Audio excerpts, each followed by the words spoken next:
Hey everybody, it's Ben here with this month's electric bill. Now I designed my own solar system that I have mounted on my garage. Actually, we're in my garage right now. My solar panels are right on the other side of this roof. And I love having solar, but it's January right now. This is the December electric bill. December is the shortest month of the year in terms of number of hours of daylight. And also it's just very cloudy in my area. Last month I had a $15 credit from the power company, but I think it's pretty clear that this month I would have used more power than I would have created. So let's open this up and find out if this is the electric bill that I cringe at or not.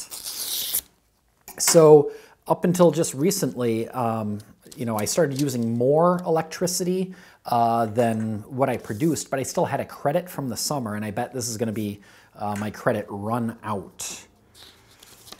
So on here, the short important numbers, power used this month, 590 kilowatt hours at a charge of $68.97. Got a few little fees and things on here. Total is $73.17, but I still have a credit of $15.87 from solar power I already created. So in the end, total amount due is $57.30. I did use almost 600 kilowatt hours of energy from the grid. That's not so bad because the average American use is 900 kilowatt hours per month.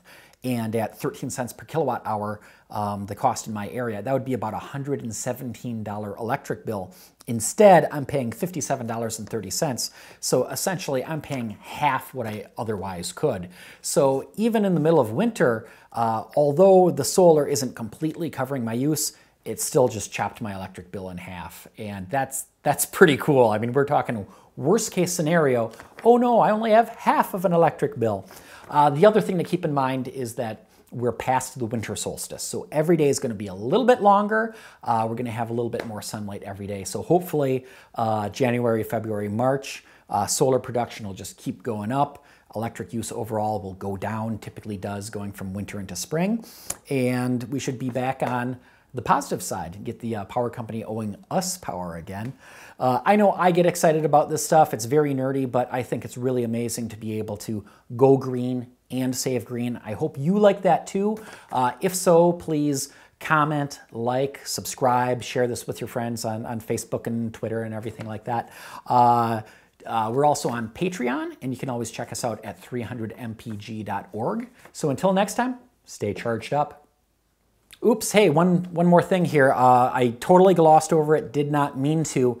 That $57.30, that also covers my transportation costs. I'm driving an electric car, and the cost of powering that car, that's all wrapped up in this too. So if you're driving a gas car or a Prius or something like that, you know, a hybrid that's still a gas car, think about how much money you're spending on gasoline, because this number includes that. I don't think there's many people out there who pay $50 a month for gas and electric together, but electric cars and solar is really a killer combination. If it works for you to have both solar and electric car, it really works out great. Or solar and a plug-in hybrid, for example. Great combo, definitely worth it. Check it out. See you next time.